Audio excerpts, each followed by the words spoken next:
നിർമ്മാണം പൂർത്തീകരിക്കാത്ത മാങ്കുളം ഗ്രാമപഞ്ചായത്തിലെ Perumbankuthu 6-ാം mile 50-ാം mile road പ്രദേശവാസികൾക്ക് തലവേദനയാകുന്നു. വാഹനം കടന്നുപോയപ്പോൾ റോഡിൽ ഇളകിക്കിടന്നിരുന്ന കല്ല് വയോധികന്റെ മുഖത്ത് തെറിച്ചുകൊണ്ടു. റോഡ് നിർമ്മാണം ആരംഭിച്ച് 2 വർഷം പിന്നിട്ടിട്ടും നിർമ്മാണം പൂർത്തിയാക്കാത്തതിൽ പ്രതിഷേധം ശക്തമാണ്. നിർമ്മാണ പൂർത്തീകരണം സാധ്യമാക്കാത്ത മാങ്കുളം ഗ്രാമപഞ്ചായത്തിലെ പെരുമ്പൻകുത്ത് 6-ാം മൈൽ 50-ാം മൈൽ റോഡാണ് നാട്ടുകാർക്ക് കൂടുതൽ തലവേദനയാകുന്നത്. 2018 പ്രളയത്തിൽ തകർന്ന റോഡ് കഴിഞ്ഞ കുറേ വർഷങ്ങളായി നാട്ടുകാരുടെ നടുവൊടിക്കുകയാണ്. ഇതിനൊപ്പമാണ് റോഡിനോരത്തെ കുടുംബങ്ങൾക്കും വ്യാപാരികൾക്കും തകർന്നു കിടക്കുന്ന റോഡ് കൂടുതൽ പ്രയാസം സൃഷ്ടിക്കുന്നത്.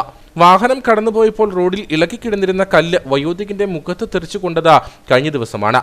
6-ാം മൈലിൽ വ്യാപാരം നടത്തുന്ന കുഞ്ഞച്ചന്റെ മുഖത്തിനാണ് പരിക്കേറ്റത്. കല്ല് കുഞ്ഞച്ചന്റെ കണ്ണിനരികിൽ തെറിച്ചു കൊള്ളുകയായിരുന്നു. കല്ല് ഞാനിങ്ങനെ ഇവിടെ ഇരിക്കുന്നു, കടയ്ക്കകത്തിരിക്കുന്നു. വണ്ടി വഴിയെ പോയപ്പോൾ കല്ലടിച്ചു വന്ന് എൻ്റെ ചെവിക്കുട്ടി കണ്ണിൻ്റെ പിരിയിട്ട് കൊണ്ടു പൊട്ടി ചോര വന്നു. 2 സാക്ഷികളുണ്ടായിരുന്നു. ഇവർ 2 പേരും എന്നെ പെണ്ണ് ചോര മറിച്ച് കഴിയുമ്പോഴത്തേക്കിനും വണ്ടി വിട്ടുപോയി.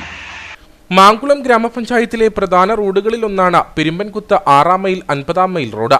ആദിവാസി ഇടങ്ങളിൽ നിന്നുള്ള 100 കണക്കിന് കുടുംബങ്ങൾക്ക് പുറം ലോകത്തേക്ക് യാത്ര ചെയ്യാനുള്ള ഒരേ ഒരു മാർഗമാണ് ഈ പാത.